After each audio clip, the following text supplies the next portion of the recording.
तो अब इस गेम में कोई रूल्स नहीं है, कोई रेगुलेशन नहीं है।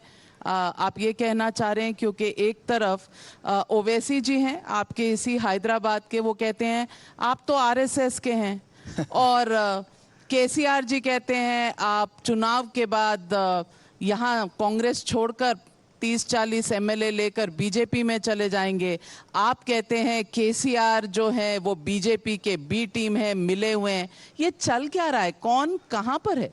ये तो मुझे अच्छा दिखता है। तेलंगाना में कोई भी राजनीति करना है तो रेवंत का नाम लेना ही लेना। इतना मजबूरी कर दिया मैं ओवैसी को, केसीआर को और बाकी के लोगों को कि बिना रेवंत चुनाव नहीं लड़ सकते। तो मुझे अच्छा लगता है क्योंकि चुनाव से पहले भी ऐसी बड़े बड़े बातें बोले, गलत बातें भी बोले, लोग सब सुनकर लोग जवाब दे दिए इन लोगों को। उसके बाद भी ऐसी झूठा बातों से चुनाव जीतने के लिए कोशिश करे। मगर तेलंगाना के जनता बहुत होशियार है, कौन क्या कर रहा है, कौन किसका इशारा कहाँ चल रहा है, कौन किसके साथ काम कर रहा है। मैं एक सवाल आपसे पूछना चाहता हूँ, दारुस्सलाम ऑफिस कहाँ है आपको पता है? कौन सी असेंबली कॉन्स्टिट्यूंसी? लेकिन सवाल पूछने का काम तो मुझे नहीं, दुनिया को दिखाने के लिए मैं आपसे सवाल कर रहा हूँ। दारुस्सलाम ऑफिस गोशा महल असेंबली कॉन्स्टिट्यूंसी में है। गोशा महल से राजा सिंह एमएलए है जो बीजेपी को हराने के लिए पूरा देश भर घूमने, वो वैसी गोशा महल असेंबली में चुनाव नहीं लड़ रहा। इसका मतलब क्या है? लेकिन कहते तो ये भी हैं कि कांग्रेस पार्टी हैदराबाद में ओवैसी के खिलाफ किसी को नहीं खड़ा कर रही।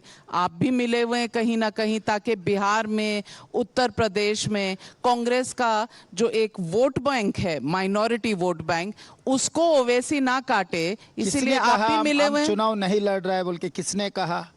25 तारीख तक टाइम है कैंडिडेट्स चुनाव लड़ने के लिए।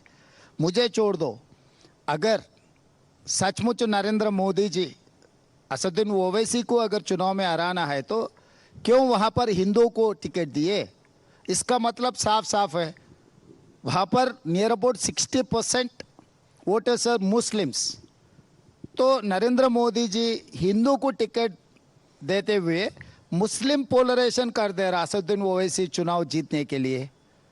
अगर नरेंद्र मोदी जी असदुद्दीन ओवैसी को चुनाव में हराना है तो बीजेपी से एक मुसलमान कैंडिडेट को खड़ा करके मुसलमान वोटों में भी शेयर कुछ लेकर ये हिंदू वोट भी कंसोलिडेट कर दे को कैंडिडेट को अगर वोट डाले तो तब असदुद्दीन ओवैसी को हरा सकते हैं। साफ आपके आंखों के सामने दिख रहा है हिंदू मुस्लिम डिवीजन। नरेंद्र मोदी जी असदुद्दीन ओवैसी के लिए कोशिश कर रहा है हैदराबाद में। असदुद्दीन ओवैसी पूरा हिंदुस्तान में घूमकर हिंदू पोलराइजेशन करने के लिए कोशिश कर रहे हैं। 80% हम लोग बहुत सारे लोग हम ये चर्चा कर रहे हैं कि कहीं पर भी असदुद्दीन ओवैसी गए तो मुसलमान वोट काट रहे, इसीलिए कांग्रेस हार जाए, विपक्ष हार जा रहे। वो नहीं है। 80% हिंदू वोटर्स को पोलराइज करने के लिए असदुद्दीन ओवैसी को भारतीय जनता पार्टी, नरेंद्र मोदी जी, अमित भाई ने इस्तेमाल कर रहा है। जहाँ पर भी गया, जहाँ पर भी भाषण दिए, किसके खिलाफ दे रहे, कौन सी विचारधारा के खिलाफ असदुद्दीन ओवैसी लड़ रहा है? इसका मतलब वो 20% पोलराइजेशन इनके तरफ हो जाए, 80% पोलराइजेशन मोदी जी के तरफ हो जाए, तो एक स्ट्रैटेजी प्ले कर लेके ये दोनों चुनाव लड़ रहे हैं।